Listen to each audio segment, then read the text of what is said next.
Merci beaucoup d'être venu, tout le monde.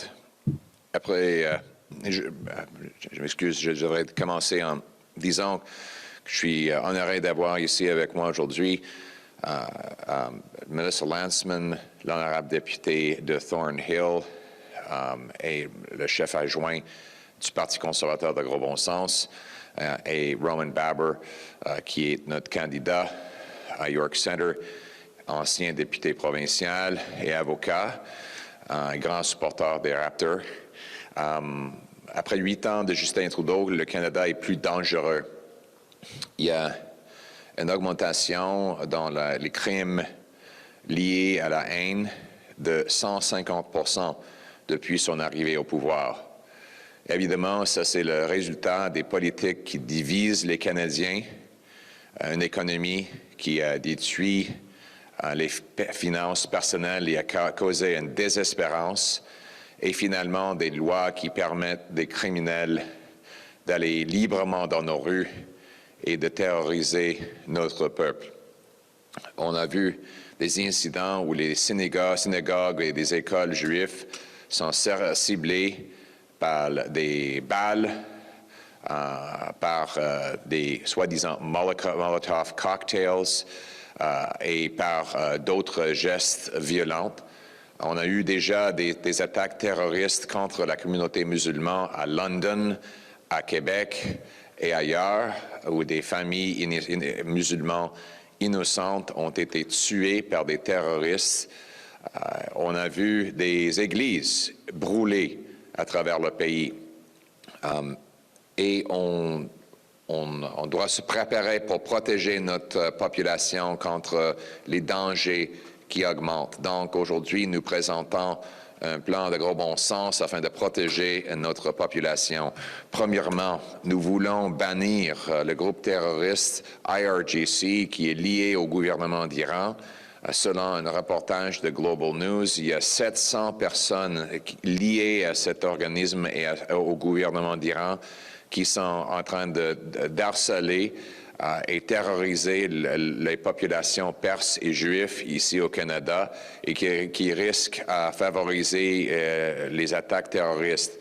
Les Américains ont déjà banni cet organisme. On devrait faire exactement la même chose ici au Canada.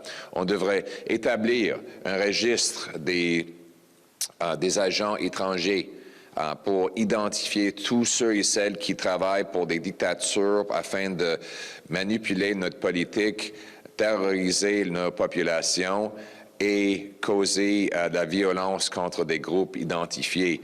Le gouvernement a promis il y a plus de 6 mois d'avoir un tel registre. Nous demandons, nous revendiquons que ce registre soit établi dès maintenant. Troisièmement, nous voulons que le gouvernement fasse une revue de son évaluation des risques de terrorisme.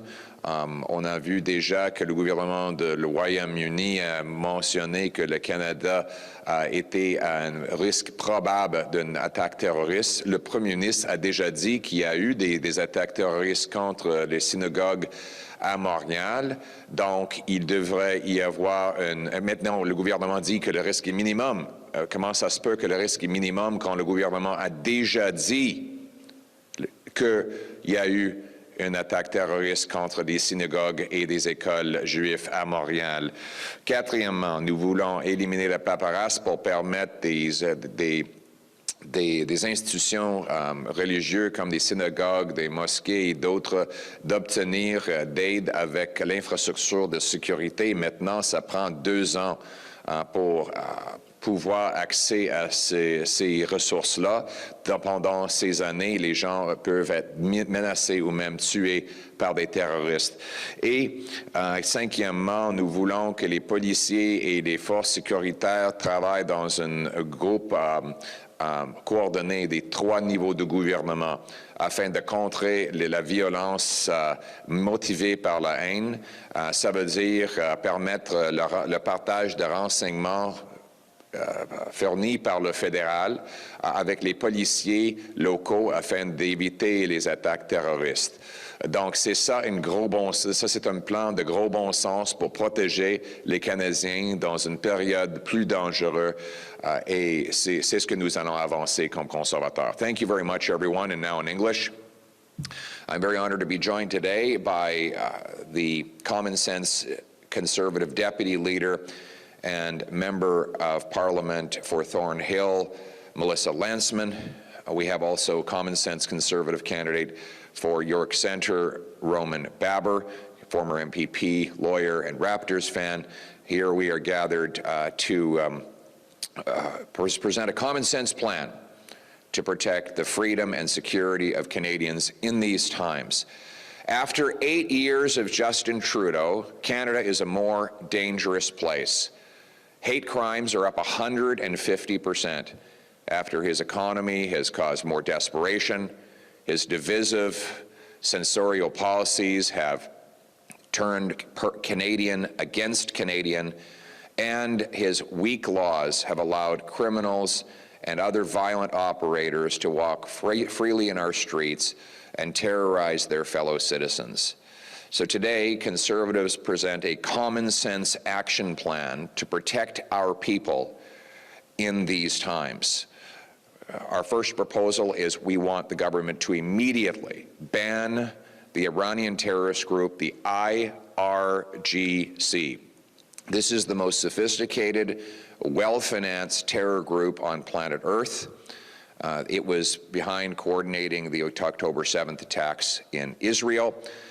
It coordinates with other terrorist groups like Hezbollah, which are criminalized in Canada.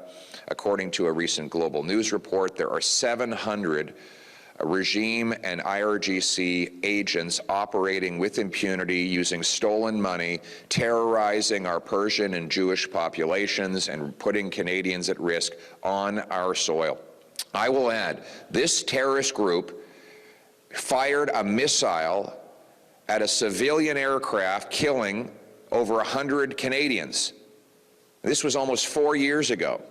Can you imagine what kind of prime minister would allow a terrorist group to fire a missile at killing our people, and 4 years later he lets them legally operate in our country with impunity? This is a disgrace, and it is time that Justin Trudeau stood up to defend our people against these IRGC murderers and terrorists by banning them today. And we should work to kick out every single regime, agent, or terrorist that is operating in this country, of which 700 have been identified. Second, we need to establish a foreign influence registry, something the government promised it would do back in June. We have multiple Beijing-controlled police stations harassing the Chinese population in Canada. We have, as I said, 700 Iranian regime agents harassing Persian and Jewish Canadians, and countless others may be operating as well. We want a foreign agent registry, which requires that the government, that anyone who works for a foreign dictatorship register, have their names publicized and exposed. Third, the United Kingdom has said that Canada is the likely spot for a terrorist attack.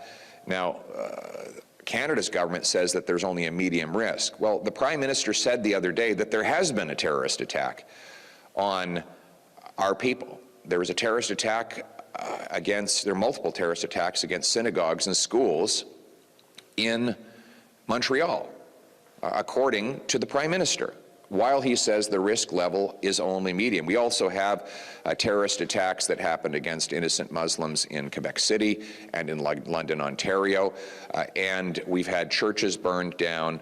We need to have a review of Canada's assessment of the risk of an attack in this country. Fourth, we need to remove red tape from the Security Infrastructure Program, which protects places of worship and other community centers from attacks. That means quickly approving funding to protect our people. There's one mosque I visited where their people were mowed down by a car, and now by a terrorist who came onto their property. They've been waiting 2 years to get protection for their place of worship, but the whole application is stuck in more red tape and bureaucracy. We want to streamline it so that all places of worship, synagogues, mosques, temples, gurdwaras, churches, can protect themselves against future attacks. And finally, we want to create a task force against anti-hate violence that would coordinate federal intelligence and law enforcement with local police. The risk we have is that federal intelligence bureaucracies in Ottawa may be aware of a potential risk, and if they don't tell the local police of where that risk could manifest itself, the attack could happen before anyone has a chance to prevent it. We want one coordinated task force that will bring together law enforcement at all three levels of government to share intelligence, interrupt attacks, and protect our people. This is a common sense plan to keep all of our people safe. After terrorist attacks against synagogues and schools in Montreal, against innocent Muslims in Quebec City and London, harassment of other communities of faith across this country, including burning down of churches, enough is enough. We need a common sense government that will protect all of our people, something that our Prime Minister has failed to do after 8 long years. We live in a much more dangerous country where crime, chaos, drugs, and disorder are common in our streets, where people are afraid to live. This is the necessary consequence of Justin Trudeau's bad decisions. He is not worth the crime, not worth the chaos, not worth the danger. It's time for a common sense, conservative government that will protect our people. Thank you, and I welcome your questions. We'll now have some time for questions from the floor. Yes. Hi, Mr. Poilievre. Yes. Levan from Rebel News. You mentioned certain things that rise to the level of a crime, but there are many things that aren't quite at that level. For example, people marching, calling for an intifada, or using language that may not rise to the level of a criminal prosecution. And you've said before that you respect freedom of speech, even for odious views.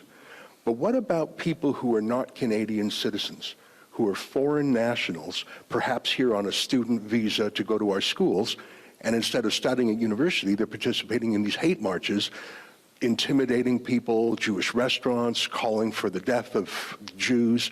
Again, not criminal level, but these are foreign nationals. Would you support canceling the visas and deporting foreign nationals who, instead of doing what they came here to do, are spreading hate at these pro-Hamas rallies?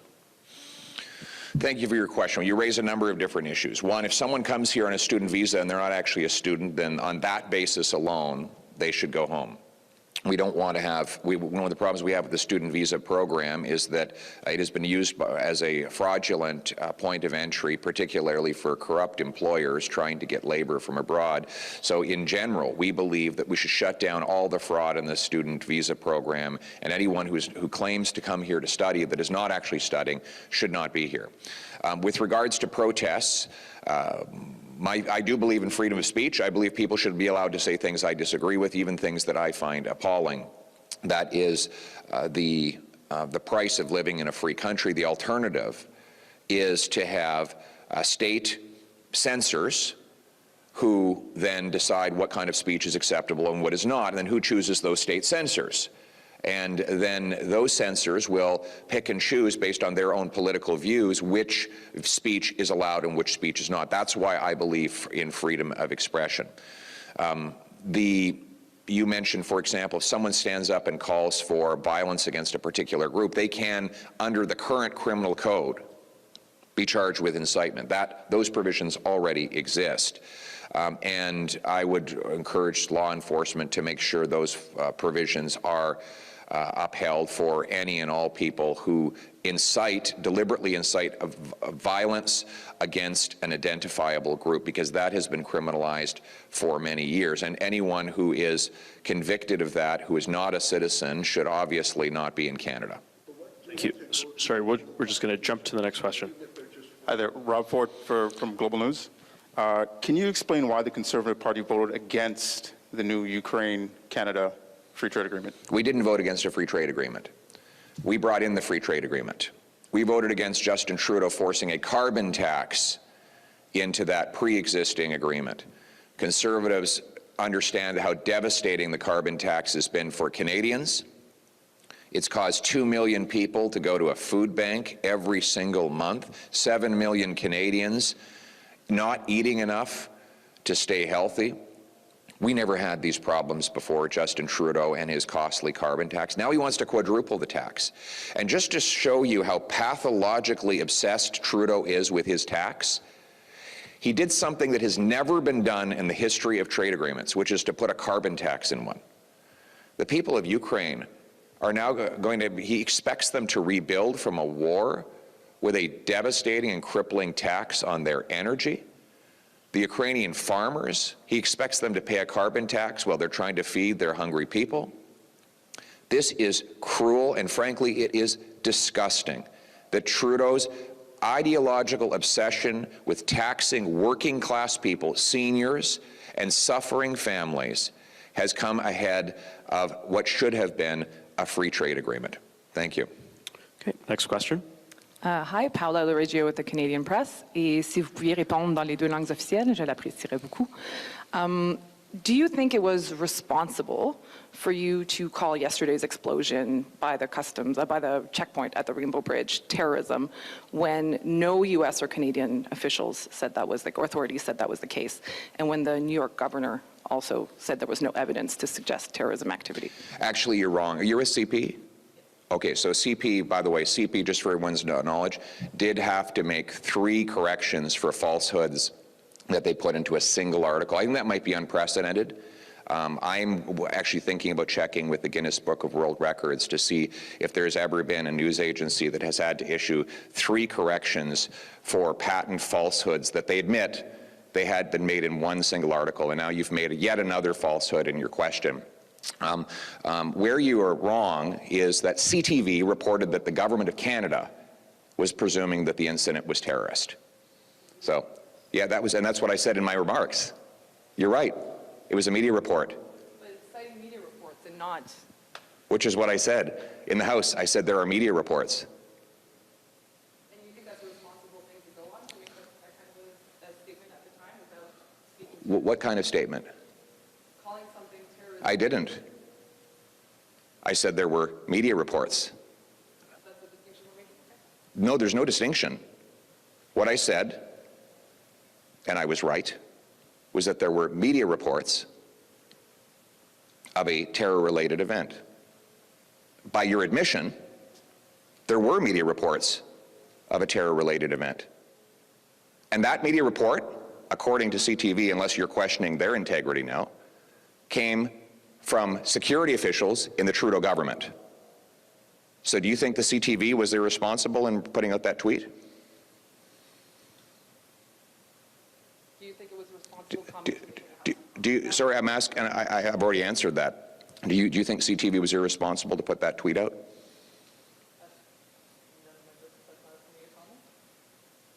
Well, you just did comment.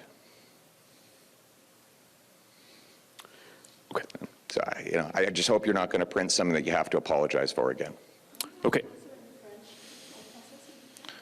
Oui, la presse canadienne a dû déjà à s'excuser pour des mauvaises informations, la désinformation qu'ils ont publiée par rapport à mon égard. Il y a quelques semaines, la presse canadienne a dû se corriger pour 3 faussetés dans un seul article. Ça pourrait être un record. J'ai jamais vu une situation où une seule entreprise médiatique, pour un seul article, avait besoin de se corriger 3 fois. C'est vraiment incroyable. Encore aujourd'hui, on a entendu des mauvaises informations venant de la presse canadienne. Moi, j'ai dit hier qu'il y a eu des reportages médiatiques qu'un incident qui était présumé d'être terroriste a eu lieu à notre frontière. C'était CTV qui a fait un tweet indiquant que c'était présumé d'être terroriste selon des officiers du gouvernement Trudeau. Donc, si la presse canadienne pense que c'est irresponsable, la presse canadienne devrait faire des plaintes par rapport à CTV. c'est ça mon commentaire. I should also add, I think CP does work for CTV. So this is very awkward now, where we have CP attacking someone that they do work for. CTV is a client of CP, and now we have CP attacking CTV's reporting. Now, this is a very awkward issue. I don't know if there's a way that the two news agencies can sort that out. Thank you. Okay. Next question. Lila Sarah, Canadian Jewish News. You spoke about the demonstrations and freedom of speech, but we've seen multiple large demonstrations in Toronto and Montreal, certainly that are quite frightening for the community. Would you take any action against these large demonstrations? People have the right to demonstrate as long as they do so peacefully. The line is drawn when someone is violent towards someone else, when they inhibit a business from legitimately operating. At the same time, I think we need to be, when we see things that we disagree with, I have the freedom of expression to condemn those things, and that's what I have done. When I have seen chants that I disagree with, I condemn those chants. When I see political messages that I disagree, I condemn them with my words. We live in a free country, and that means people are free to say things that I don't like, and I am free to condemn them for doing so. Yes. Next question. CBC, if you could, in English and French. Just going back to the carbon question. Yes. The deal refers to promoting carbon pricing, and it's something that Ukraine has already, or something Ukraine's already offered to do in their talks with the EU. So is that a fair thing for the government to ask of Ukraine? No. No. No, it's not. There's no reason to promote a carbon tax for Ukrainians or for Canadians. The carbon tax is crippling our people. It's driving up the cost of food, gas, and groceries. It's driven a record-smashing 2 million Canadians to the food bank. Now Trudeau wants to quadruple the carbon tax on your food, gas, and groceries. This is going to force seniors to choose between eating and heating. A better thing to do would be for him to amend the agreement, throw that carbon tax clause out, and to top it off, to pass Bill C-234, which would take the carbon tax off our farmers so that they can feed us more affordably. Thank you. Okay, thanks. Next question, sorry. Oui, Radio-Canada, Toronto. Hier, les conservateurs ont voté contre le projet de loi C-316 visant à pérenniser le programme de contestation judiciaire, souvent utilisé par les communautés francophones en situation minoritaire. Pourquoi tourner le dos à ces communautés minoritaires, s'il vous plaît? Non, c'est pas vrai. C'est pas vrai. Nous sommes pour les communautés minoritaires et nous allons toujours protéger les droits des francophones et des gens en situation minoritaire à travers le pays. Je pense que l'approche du gouvernement ne vise pas à accomplir ça. Notre approche va protéger les droits linguistiques, de l'éducation, de santé des communautés francophones, et ce projet de loi n'accomplit pas ce but. Okay, and this will be the final question. This question is from Kevin Gallagher of CTV News. The Independent Senators Group are accusing your House Leader Andrew Scheer of tweeting out a most wanted poster of two senators, encouraging people to call them and ask them why they shut down debate on Bill C-234. It resulted in a threatening phone call to one senator's office that resulted in police telling her to leave her home. Did this tactic go too far?